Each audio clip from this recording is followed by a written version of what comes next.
This is Angela Harden, General Manager of WHCR 90.3 FM, and I am once again introducing Barbara Askins, the host of 125th Street and Beyond.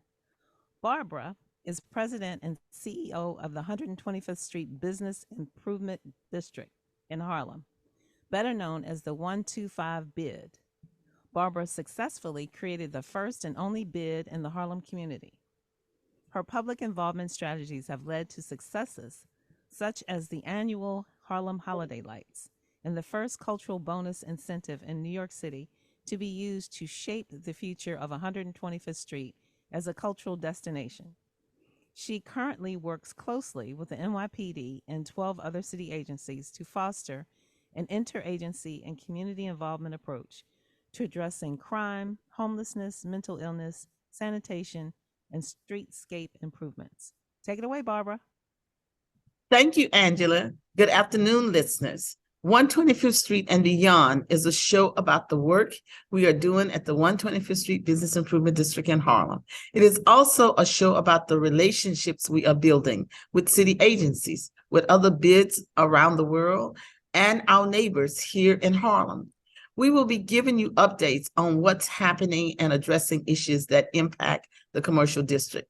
But first, before I introduce our guests, let's talk about an issue on 125th Street that's been in the news recently, and it's about the vacancies. So there's been two articles talking about the large amount of vacancies on 125th Street, and we do have a lot. In the bid boundaries, we have 30 vacancies. The way we look at it on 125th Street is that there's vacant and available, there's vacant and unavailable, and then there are development sites. So there has been a change. The COVID had a major impact on us, and there are retail mixes. People are changing locations. People are looking at whether or not they want to go into the new development sites. But the big horizon for us is that we see the positive. The new hotel, the Victoria Renaissance Hotel, is due to open soon. That will change things on 125th Street. The Studio Museum is rebuilding their museum, as well as the National Black Theater. And the Urban League is bringing the National Civil Rights Museum. Those activities are happening in 5 blocks. So I would say in the next 18 to 24 months, 125th Street is going to be a different place. We also are looking at what type of retail should actually come in lieu of the changing dynamics here in the city and the country. The impact of online shopping, the impact of activating streets. People are looking for new experiences, and also too, how we're going to deal with some of the challenges on the street that are having an impact on businesses deciding to stay or to leave 125th Street. Which bring me to hear our guests today. We have two very, very special guests. The first is Bridget Brennan, New York Special Prosecutor, and Louis Rice. Louis is the Senior Vice President of Global Security and Trademark Protection for the Estee Lauder Companies and a former special agent with the Drug Enforcement Administration. So welcome, both my guests. Welcome to 125th Street and Beyond. We will begin with Bridget. Bridget G. Brennan has been New York City's special prosecutor since 1998. Appointed by the city's 5 elected district attorneys, Ms. Brennan is the first woman to hold that position. Ms. Brennan is in charge of an agency dedicated to the investigation and prosecution of felony narcotic offenses in the city's 5 boroughs. So Bridget, can you tell us about yourself? Where are you from? Your role as the special prosecutors in the special prosecutor's office, and what led you to do this type of work? Well, thank you so much for inviting me, first of all. And thank you for the excellent work that you're doing. I don't know who has your energy and your insight, but if there's anybody better, I've not met them.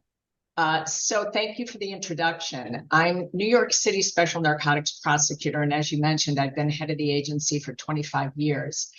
But given where I'm from, you might think it highly unlikely that this is where I'd end up. I was born and raised in Wisconsin, right outside of Milwaukee. And I went to school in Wisconsin.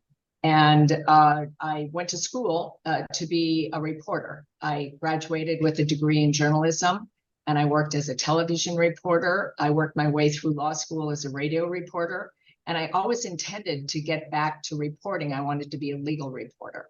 But along the way, I met a professor who had worked closely with Robert Morgenthau, who was then the district attorney in Manhattan.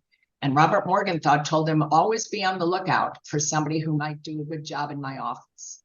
And he suggested I apply to Manhattan. So my first visit to New York City was when I arrived for my job interview here. And it was just an incredible experience coming to New York, feeling the vibrancy and everything that's going on here, and thinking about working in that office. So I ended up taking the job in the Manhattan DA's office, where I worked first as a trial division assistant. There's some sirens in the background here in my office. If you hear those, I'm sorry. So I worked first in the trial division. I handled homicide, sex crimes cases, and it was during the crack epidemic. And when I came to realize that most of my cases, whether it's homicides or sex crimes, were motivated by drugs. And so I decided to switch over, work for the special narcotics prosecutor, where I ended up working with Lou Rice.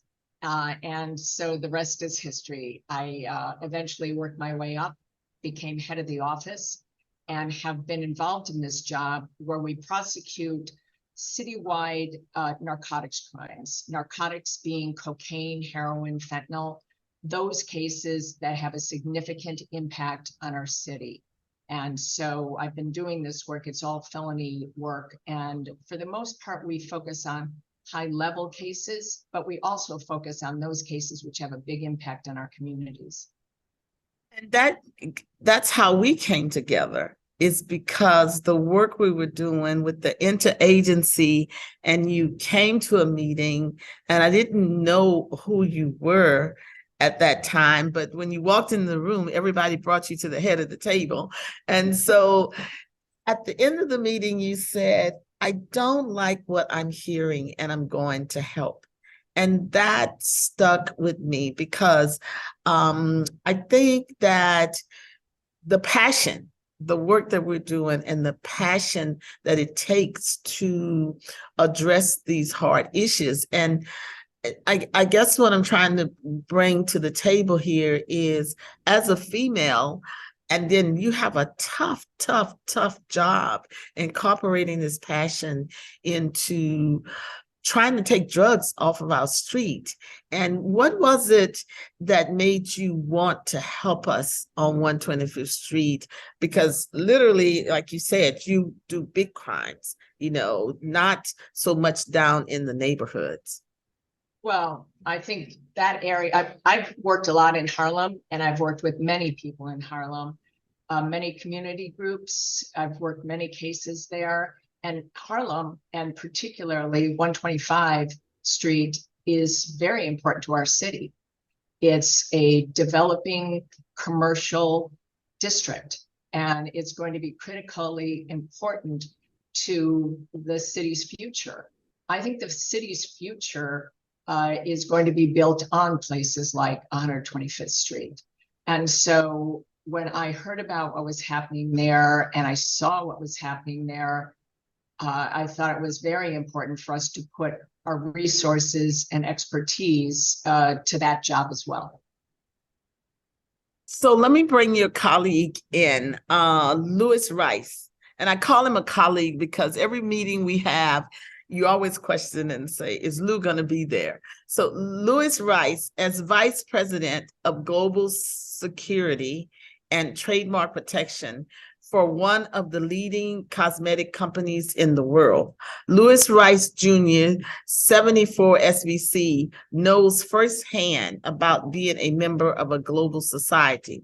Louis is responsible for leading a worldwide team of security executives in charge of the protection and safety of all of the Estee Lauder Company's employees and products.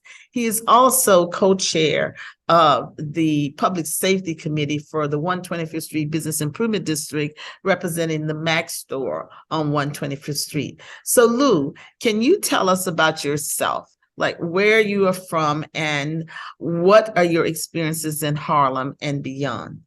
Sure, Barbara. So first, let me thank you for inviting me to speak to you and the community today and to join Bridget, my good friend and colleague for many, many years when I was with the DEA.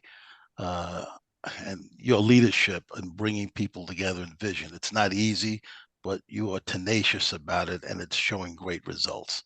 So I'm a native New Yorker, and like most native New Yorkers, I'm familiar with 3 of the boroughs, not all 5. So Brooklyn, Queens, and Manhattan, I know like the back of my hand. So I grew up in this great city in New York. My dad was a New York City detective, a Harlem detective. He spent most of his time in the 2-5 precinct. And I have to say a proud New York City detective, because during that time in the 70s, there was a lot of tension with a lot of extremist groups and against the NYPD, and there was a lot of tension with the police and African Americans, young men such as myself. But in spite of all that, he was a person that kept his shoes shined, always wore a suit or a sports jacket and hair cut, and taught me about being prideful and confidence and things that I take into my adulthood. So I love this city and love this town, and that was part of my being growing up. And so I joined the DEA at 21 years of age. I was the youngest agent when I went to agent school, and it was a new organization in 1973. And most people would think that I joined the DEA because my father was a New York City detective, a proud New York City detective, but that wasn't the reason. The tension between young African American males and the police didn't give me a feeling that that was an organization I wanted to join. But during the 70s, when we had the struggle for civil rights, when African Americans were marching and directing their efforts for equality in housing, employment, and schooling, and my parents were doing that, and also with the parents of my friends. And they saw, as parents always do with their children, that they won't directly benefit, but their children will directly benefit from it. So it was worth the struggle. And then a lot of my friends who wanted to teenagers go out, hang out with the girls, have a good time, go to Coney Island, go up to Harlem, 125th Street, maybe Queens and Jamaica. They went to Vietnam. And when they came back from Vietnam, they were totally different teenagers. They still wanted to go out and have a good time, but they wanted to get heroin. They were heroin addicts. And I personally saw how their lives changed. And I personally saw how their families were devastated because their families had put all their energy, all their focus to support the civil rights leaders of the day because their children would have a better life, and their children got addicted to heroin. And some of them overdosed and died, and some of them went in and out of rehabilitation. And at a career day at St. John's University, the DEA had a special agent there and a personnel specialist back then. Now you'd call a person an HR specialist. And they talked about the mission of DEA, uh, identification, investigation of those involved in the manufacture, distribution of large amounts of illegal drugs. And they were looking for people, and they were looking for African Americans, to tell you the truth, because at that time in a lot of the inner cities, the major drug dealers were African Americans working closely with the Italian mafia. And so I said, that's a mission I can join. And I joined the Drug Enforcement Administration in New York City with a lot of my peers, a lot of the African American agents, male and female, first generation like me going to college, first generation getting a legitimate, a good job with the government, single parent families, but really focused on taking heroin out of the communities. So people in the communities can live strong and productive and positive lives. It was an impossible task, But at 21, 22 years old, we really believed we could do something about that. And we went into it with a mission to try to really, take drugs out of society, especially hard drugs like heroin. Wow, that's an amazing story. I what I would like for you to do now, because every time I talk about what we're doing on 125th Street, Lewis, you as co-chair, you early on would tell us you have to get the special prosecutor involved. You have to get the special prosecutor involved. And I never really understood the working relationship between the two of you. So in this little moment, I'd like for the two of you to talk to each other, to share how you guys interacted, why Bridget, you keep asking for Lou, and Lou, why you keep asking for Bridget? What type of working relationship did the special prosecutor have, in these neighborhoods? So I don't even know the right question to ask because I don't really understand what you guys did. So that's why I decided, why don't I let the two of you talk to each other for a moment here? So Lou, you want to start off? Okay, so Bridget mentioned we worked together many, many years ago in the 90s. And when you think of Bridget's office, the Office of the Special Narcotics Prosecutor, her primary working organization is really the Drug Enforcement Task Force. And the Drug Enforcement Task Force in New York is the oldest federal narcotic task force in the country. Okay, and it's part of the Drug Enforcement Administration. It's about several hundred investigators from the DEA, special agents, New York City detectives, and New York State New York State troopers, and they concentrate on major international narcotic organizations. Not so much people that you see on the street. The people, if you could see people on the street selling drugs, they're not really the focus of the federal agency, the Drug Enforcement Task Force. However, the Drug Enforcement Task Force may begin an investigation on these groups to find out what the network's about. They're really interested in who's supplying that location, who's supplying other locations, and going after people that are making tremendous amounts of money and really distance themselves from actually being involved in narcotics. And to do that, we worked closely with Bridget's office, the Office of Special Narcotics, because they know the trafficking patterns, they know who the players are in New York City and international, and then you develop these relationships, and these cases, spawn other cases, and so it's a great working relationship. And again, not so much the people you see on the street, because if the people you see on the street, they're making money, but they're not making substantial amounts of money. And the whole goal on the federal side with the Drug Enforcement Task Force is to go after the people that are making substantial amounts of money. And what we find out when we investigate those people very rarely use drugs themselves. Okay. They try to make sure people in their organization do not use drugs so they don't become addicts or addicted to the products, and they don't become weak and maybe susceptible to cooperate if they get arrested. They realize the harmful effects of drugs, and they do a lot to distance their family members from using those drugs also. They look at this as a product for others to use, but not personally for themselves, because they realize the destructive factors from using narcotics. But working with Bridget's office since 1970 until now, 50 years, is developing relationships, developing investigative expertise. And so when you're looking at a drug problem, people see people sell drugs on the corner, but the goal is not to arrest them on Monday, then they're out on Tuesday. The goal is to conduct a long-term investigation and find out not only who's selling it, but where they're getting it from, bulk drugs in the state, outside the state, and even overseas. So Bridget, why do you keep asking for Lou? I'm trying to get into the middle of this marriage here. Because when I was head of the agency, Lou, I think you were head of the task force, the organization Lou was describing, which has NYPD, DEA, state police, and my office worked hand in hand with as attorneys with that group, and we would write wiretaps. The attorneys would work kind of day and night, which you have to do in order to track these organizations. And Lou, I think initially when we started working together, you were head of the task force. Yes, that's correct. And then you went to Detroit to become Yeah, what's good called memory. the SAC, the special Correct. agent in charge of the Detroit office. Mhm. And when you came back, I think I was head of this agency, and you were head of the, you were the SAC Mhm. of the Manhattan, of the DEA in New York. But what's really important is that I could always trust Lou 1000%. I mean, personally, he's a person of great integrity.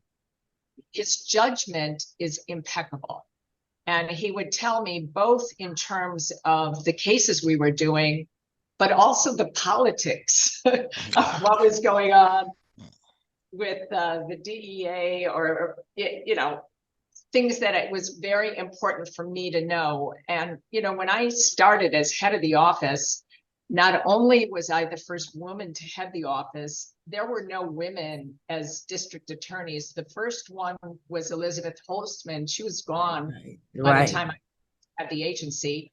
And the next one was Darcel Clark, who probably came in 25 years after Liz Holtzman left.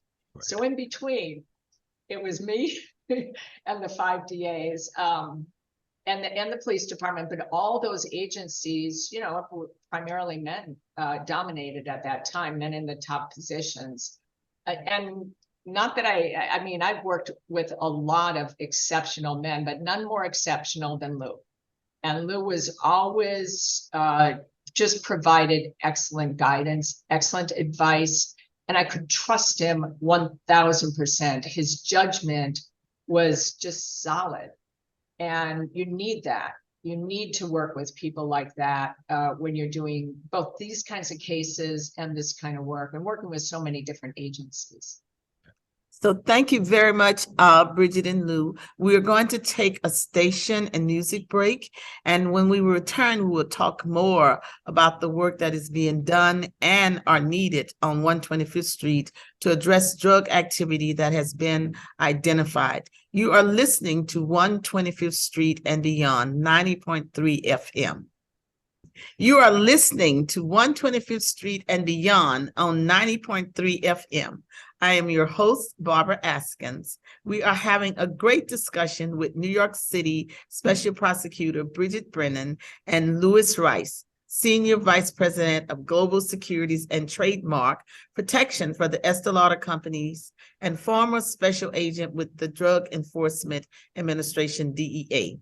In this segment, we are focusing on some of the issues we are facing on 125th Street, and to give our listeners a brief understanding of some of the work that is being done. Many of you who know 125th Street know that we have challenges with drug activity at 125th Street and Lenox Avenue. And unfortunately, we have had some people who have lost their life at that intersection. We have been working very hard with our interagency coordination, but the activity still exists. And there are a number of reasons, and I think Bridget may go into some of that. But right now, let's just take a look at what we're facing and how we are trying to resolve some of it. New York City is home to roughly 8.5 million people. Unfortunately, drug activity can have a negative impact on the quality of life for many, and we are plagued with that in Harlem as well. We're experiencing some of the negative impacts on 125th Street. Bridget, I know your office has been working with the BID and other city agencies, and we are making progress. I think it would be good for you to let our listeners know about that work you are doing and why it was necessary for you to get involved here at the local level. Really, what you're talking about oftentimes when it comes to addressing the business of drugs is coming up with a strategy that's going to be appropriate for whatever problem that you're dealing with. And we've been in the business of doing that during the entire time special narcotics has been in existence. The problems that are affecting us on 125th Street obviously are not the problems of the major cartel suppliers. It's a very different problem. However, it has a huge impact on the community, and there are significant numbers of lives lost related to the drug dealing that's going on. And making, or when drug dealing becomes so open and so notorious, it can look like it's widely accepted as just another fact of life. And I don't think we want any community to be in that situation, to have to accept that as the quality of life that they have to live with. And there are a lot of factors that enter into it in terms of the drugs, but in that particular area, there's a concentration of services, which certainly makes it a treatment available for a large number of people, but it also draws a lot of dealers to that area and a lot of people who don't necessarily live in Harlem to that area. And there develop concentrations of areas where people are just openly dealing drugs.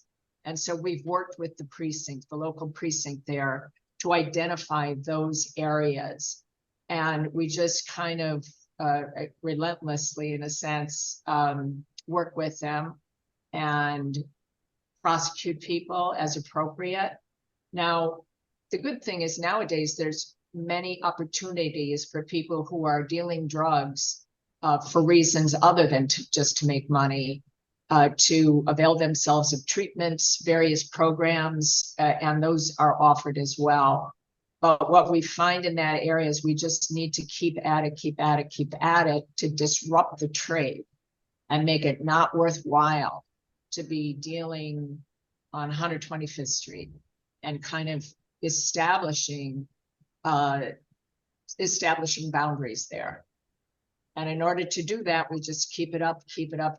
Now we're starting to see some progress. The other thing we've done is an analysis of the buyers and the sellers and where they come from. And I think I shared this with you, that there's a significant number of both buyers and sellers who come from outside of Manhattan.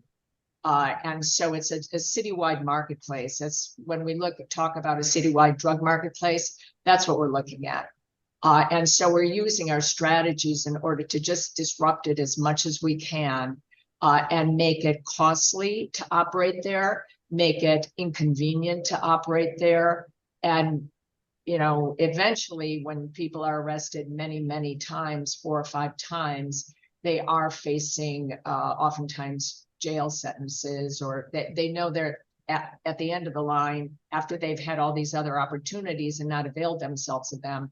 They're going to be facing some not jail time as it was in the old days, but some amount of jail time that's going to send a message that yes, there is accountability for this.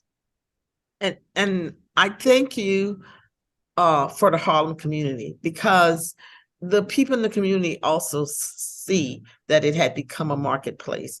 And since last year, when we start tracking the numbers, there have been a number of cases just on 125th Street. So can you just tell us a little bit, how does the drug activity on 125th Street compare to the rest of the city? Are we the worst? What does the numbers show? Well, you're not the worst. In terms of Manhattan, we're also doing some work on what we call the 8th Avenue corridor, which stretches between, say, Penn Station and Port Authority. And we see a significant amount of activity there. Numbers wise, it's probably more, but Harlem is 125th Street is a significant marketplace. And the community, it's a vibrant community. And so it's really kind of pulling the community down. And we're working with you to try to prevent that and to try to establish boundaries there. This is not this is not what this area should be happening in this area. It has a big impact on the city when it does.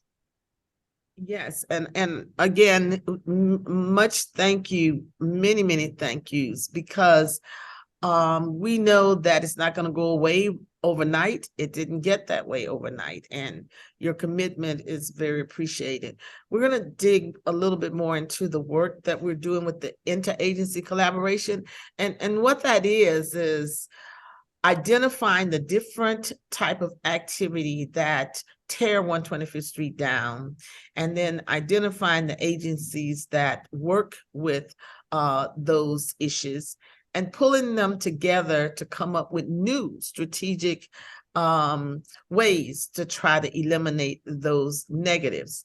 So Lou, you have been attending many of the meetings that we had over the last year and a half. In your opinion, why is such an approach to the problems commercial districts are facing today is an effective strategy? Sure. So thanks for that question, Barbara. And just to comment on what Bridget said, and what you know very well, Barbara, when you think about Harlem, I mean, it's a community that's known all over the world. Anything that happens in Harlem, it's going to be one of the lead stories on the 6 o'clock news or on the page 3 of the local daily papers. And when you think about drug trafficking, even at the lower level, there's always a strong nexus towards violence. And when you have a major commercial area like 125th Street with shopping, with seniors, with young people, with parents and women and tourists and just people in the neighborhood and whatnot, you want to make sure you reduce the opportunities for violence, because that'll detract from people letting that commercial area grow. So what you've done with the bid, by bringing everybody together, all the stakeholders together on a regular basis, can talk about the issues that they're seeing, talk about solutions to make some progress. And when something works, it gets shared with the whole team, all the stakeholders, from the landlords to the community group to the businesses on 125th Street. So it sometimes good ideas are slow to take off, but once everybody gets to buy in, they start to make progress and see we can do something about these programs and make sure that 125th Street remains a thriving area, because it has the cachet. Everybody knows Harlem. Everybody knows that word. Everybody knows it's the Black cultural capital of the world, and you want to make sure it's a thriving business district. And you have to pay attention to the drug dealing and the other issues that the businesses are facing, like shoplifting, untreated mental illness, homelessness, a lot of issues, a lot of social issues that are being addressed by you bringing all those city agencies to the table and everybody discussing what they're seeing, what they're hearing, and developing strategies to hopefully make some progress. And it's not a one and done. It's something you have to continuously work at. You're never going to stop it completely, but you can reduce it where people can go and continue to thrive, and 125th Street can continue to benefit from the commercial district that it is. And so you know better, Lou, how difficult it is to get the corporations to the table in discussions like this, because they're in business to do business. And we've moved into a climate now where that's the old model and it doesn't work anymore. Every part of this district, the residents, the businesses, the offices, everybody has to work together in order to solve the problems. They're just too big. And so can you just let our listeners know, because there's somewhat of a disconnect here. Some of the corporations never had to get involved at this level, at a local level, and to have an effect. And now they do. And you're working with us to try to get more corporations involved, but we still have hard work. How do we get them to understand, the corporations, that we need them down here at the local level? So I think I'm the perfect example of that, because at the Estee Lauder companies, we want to be a good citizen where our employees work and where we do business. and we do business in the MAC Cosmetics store at 125th Street. So by me being there, we want to be a good citizen, and we want to contribute to the district thriving and reaching its full potential. And that's a discussion we're having constantly with the other businesses there. You know, developing those relationships. People see what we need them to do and join together. Because if you have a business, you're gonna, you know, hire people in the local neighborhood. Okay, you're going to service people in the local that live in the local neighborhood, so they don't have to get on the train and go downtown or go upstate. They can go walk to right to 125th Street because they live in close proximity and purchase the products that are being sold there. So it's incumbent upon everybody as we come to the table to try to make that district thrive, that it, like it did in the 20s and 30s, to 2023 and beyond. And we're facing some challenges now, but New York's a city that always faces challenges. But if you put the right people in the room and you put them in the right seats and you really deal from a position that we can succeed, slowly but surely you'll see some progress. And when others see progress that may be a little hesitant to get involved, they're going to want to start joining in and be part of that progress. So it's taken us a while, but I think we're in a good position now. So Bridget, I'm going to give you a little more time here so we can just talk about, you know, tell me from your perspective, how did we get into this space with all this illegal drug activity on 125th Street? I actually think COVID played into it significantly.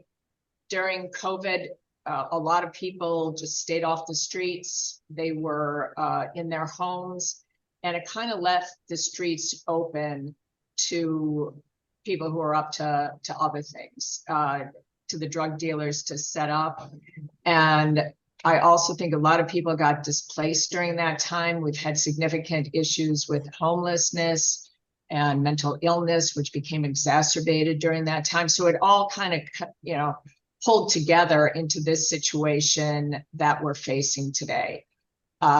It's just a combination of circumstances. And again, it's a concentration of services right there in that stretch around 125th Street. And you end up with a lot of people from outside the area coming in there who have problems, underlying problems that really aren't being addressed very effectively. So I think all that combined to create, there was a vacuum when many people were staying home. And then the people who were coming out maybe had addiction issues. Drug dealers may have taken to selling openly. There were a lot of untreated mental health issues. So it all became concentrated in that stretch. So what type of interagency collaboration work are you doing? I know you're working with DA Alvin Bragg, you're working with NYPD, and I don't know if it ties in with homeless services, DOH, you know, MH. How many different agencies do you collaborate with addressing 125th Street? We collaborate very closely with Alvin Bragg and the Manhattan DA's office. They're the ones who really wanted us to focus in on this area and bring our expertise in on this area. We collaborate very closely with them. We work with various agencies who treat mentally ill. There are a lot of sirens going back and forth I hope you can't hear it where you're sitting. But we work with the police department very closely. And we also work with organizations that provide other kinds of opportunities. For example, PAL. We work closely with PAL. On 124th Street, I think this year will be maybe the third or fourth year that we're doing a play street with PAL, because we know there's so much activity over on 125 and spills over to the surrounding areas. So we set up with PAL a street. And they bring in the officers are stationed on that street to make sure that that it's safe for children to play there. And there's basketball hoops and all kinds of games set up and that sort of thing. So our concept is that when we might be doing something in a community that's considered taking out of the community or harmful to the community in terms of prosecutions, we try to leave a good footprint behind us, a very positive footprint behind us. And we use resources that we take, money that we take from the drug dealers in order to fund that too. So that's the idea. If we're doing something that some in the community might be viewing as harmful, we want to make sure they know that our goal is to build up the community by planting something like a play street there and the other work that we do with community organizations there. So Lou, based on your past experience, is there anything you'd like to add to what Bridget has just said about how they're working collaboratively and particularly, looking from the outside in at the work that's going on with the Special Prosecutor's Office? Just to say what, Bridget mentioned about PAL, how that's a positive impact on the community, opening up centers and working with kids and developing these mentor relationships. I'm also involved with the Law Enforcement Exploring program, which the NYPD has the bulk of the membership, close to over 1,500 children. And that's a reduction because pre-pandemic, we were over 4,000 children. And basically, most of your major agencies, law enforcement agencies in New York are a part of the Explorer program. The NYPD has the largest number. They were in all 5 boroughs in the precincts. DEA has a post, FBI has a post, Customs and Border Protection has a post, the U.S. Marshals have a post, and what this does is it creates mentor relationships between the police officers and the special agents and children, teenagers from some challenging environments in New York City, and they usually meet once a month, and then they have a national competition. And right now, they're getting ready to go to summer camp, and so they'll spend 2 weeks at Fordham University, being mentored by the members of those law enforcement agencies I mentioned to you, and then they'll take them a week up in the Catskills in camp. And for some, this will be the first time they've been out of New York City into a summer camp where they'll do swimming and defensive tactics. But most importantly, they learn about teamwork. They learn about being dependable. They learn about responsibility. And these are all things that will help them later on as they grow in life.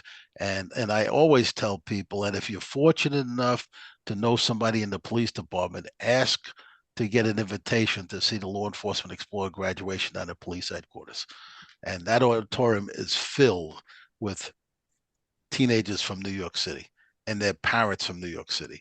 And 1,500 teenagers will walk across that stage, take a picture with the police commissioner and the police commissioner's command staff, and the heads of all those federal agencies are right there. And that's a powerful organization. It's powerful mentor relationships established in the city. Most people don't know about it. They know about the law enforcement side, giving a ticket, arresting somebody, but they don't realize that the law enforcement team is in these communities working with these kids, because when they see these young people, they see themselves. And they realize it's difficult to navigate New York City as an adult, let alone as a teenager. And so they want to give back and put their hand on this teenager's shoulder and say, hey, I'm going to help you. I'll be a reference for you if you want a job. I'll role play with you if you want to, do a mock interview. And I'll be there if you have some challenges or guidance throughout your life. And it's just an amazing program. And anybody that sees these young people talk about the experiences that they've had, and look at the post advisors, also the special agents and the police officers talk about, how they, feel working with these kids. It's just something special that goes into New York City underneath the radar, but it's happening each and every day and has a strong impact in all 5 boroughs of New York.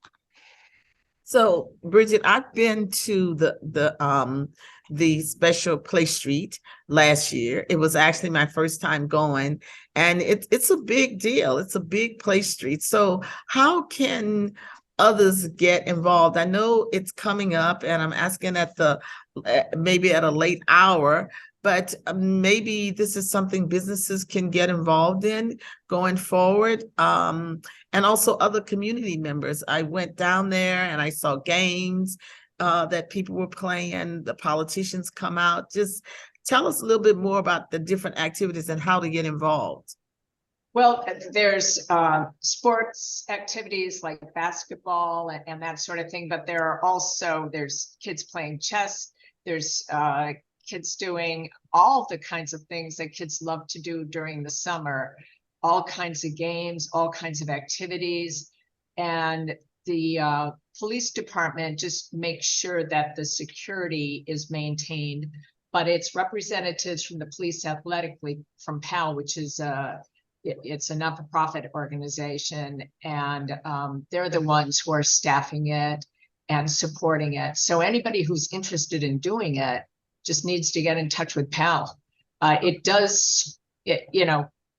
costs to run this, and so we support it with, as I say, funds that we have available from the money that we take from drug dealers. I like to think that we're taking money that's taking a lifeblood out of the community and putting it right back in to support kids and give them a wonderful opportunity. But anybody who's interested can contact PAL and offer to help support one of these.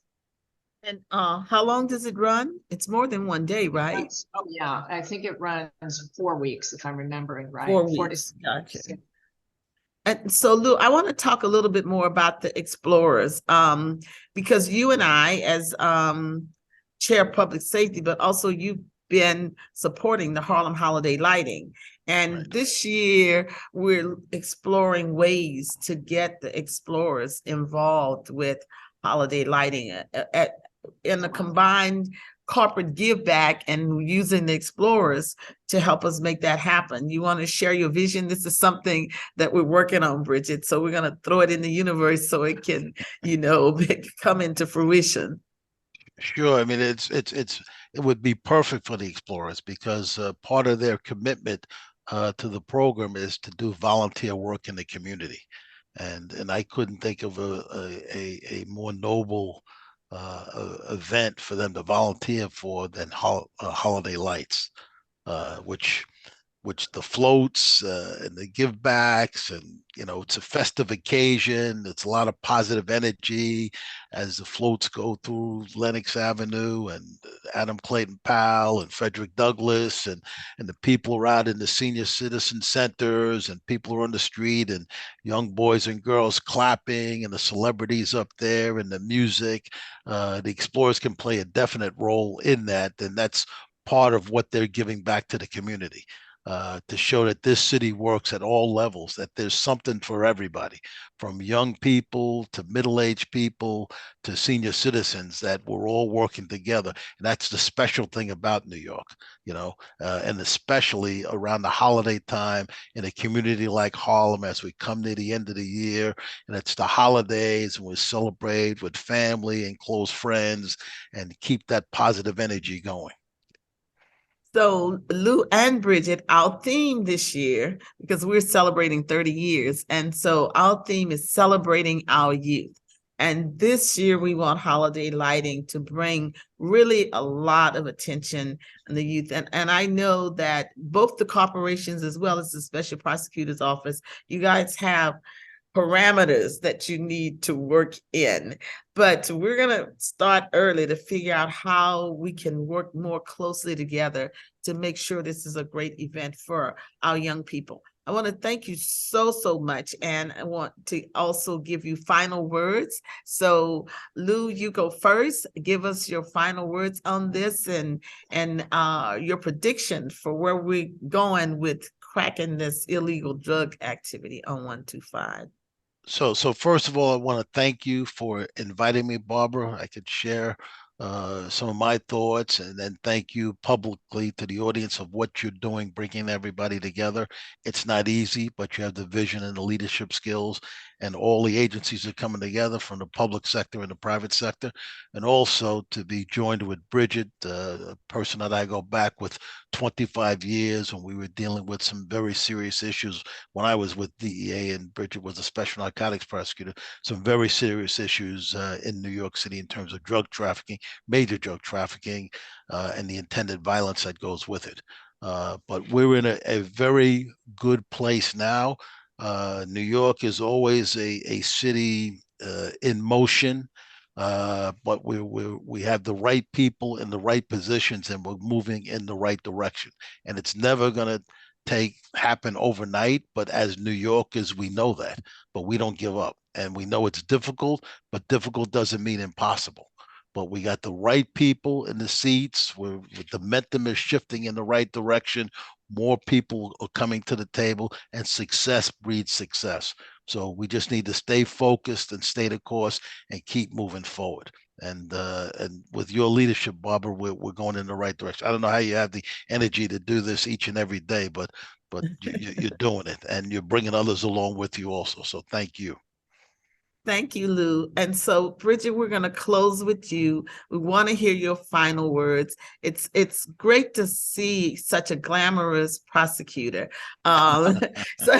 So I'm happy to be here with you, and want to hear your final words, and for you to give us hope, give the listeners hope that, no matter how bad the stories are in the newspaper, everything you read is not the truth. And also, rather than say it's not the truth, it doesn't have all of the facts. And that's what we're trying to do today, bring more of the facts. So I give you the last words.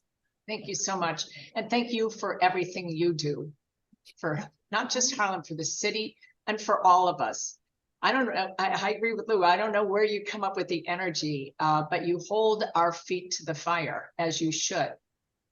Public officials, you hold our feet to the fire, and that's all good. And thanks for bringing me together with Lou again today. My final words are this: we can only succeed if we work together. And there is so much of that rich energy in Harlem, in your community, in our community, and in the entire city. There are deeply committed people, but everybody's got to pull an oar. Everybody has to do what they do best, and they've got to contribute. And they can't just give up, fold up their tents, walk away, and move away. Because this city has too much energy, too much creativity, and too much good to give up on. So nobody's going to really do that, but they have to do their share. You can't just think, okay, Barbara's going to do it. Okay, Lou's going to do it. The special narcotics prosecutor, she's got this one. It's not the way it's going to work. It's going to work if everybody does what they can do best. And I thank you for pulling us all together to do that. Thank you as well. So to our listeners, thank you for listening to 125th Street and Beyond. I'm Barbara Askins. Our board operator is Angela Harding. My guest today is Bridget Brennan, New York Special Prosecutor, and Louis Rice, Senior Vice President of Global Security and Trademark Protections for the Estee Lauder Companies and former Special Agent with the Drug Enforcement Administration, DEA. Tune in next Monday at 4 p.m. on 90.3 FM for 125th Street and Beyond.